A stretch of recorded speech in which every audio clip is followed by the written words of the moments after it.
నమస్కారం పెద్దన్న. నమస్కారము. మన అమృత్ 6 అనే మందు ఏడికి తీసుకొచ్చినాను. ఈ శివపుర బాలాజీ బాలాజీ పట్ల గణేష్ రెడ్డి దగ్గర. గణేష్ తెచ్చిన. ఎట్లా పనిచేసింది మందు? మందు మంచి పని చేసింది. నాకు పొలంకి అయితే మందు మంచి పని చేసింది. గంట ఎట్లుంది? గంట మంచి బాగుంది. గంట ఇదే మందు తీసుకోవాలి. ఈ మందే బాగా పని చేస్తుంది. ఇప్పుడు వేసిన దానికి మన పక్క పొలం వేసిన నుంచి పక్క పొలం కూడా మన పొలం చాలా బాగుంది. వేసి ఎన్ని రోజులు అవుతుంది మనం? ఏసీ 15 రోజులు దాటుతుంది. గంట బాగా వచ్చింది. గంట బాగా వచ్చింది. వేసినప్పుడు కన్నా ఇప్పుడు చాలా బాగుందా? అప్పటికన్నా ఇప్పుడు చాలా బాగుంది. అప్పుడు ఏం లేకుండే పొలం. పక్క పొలం కన్నా మనది మంచిగా వచ్చింది కదా. పక్క పొలం కన్నా మన పొలం మంచిగా వచ్చింది. వేరే వాళ్ళకి వాడుకోమని చెప్తా. వేరే వాళ్ళకి వాడవచ్చు, తీసుకోపోవచ్చు. ఏం కాదు. మంచిదని చెప్తా.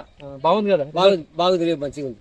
మంచిగా ఉంది కదా. గంట బాగా వచ్చింది కదా. గంట బాగా వచ్చింది. బాగా వచ్చిందా? బాగా వచ్చింది. గంట బాగా వచ్చింది. మీరు సంతోషమే కదా? సంతోషం.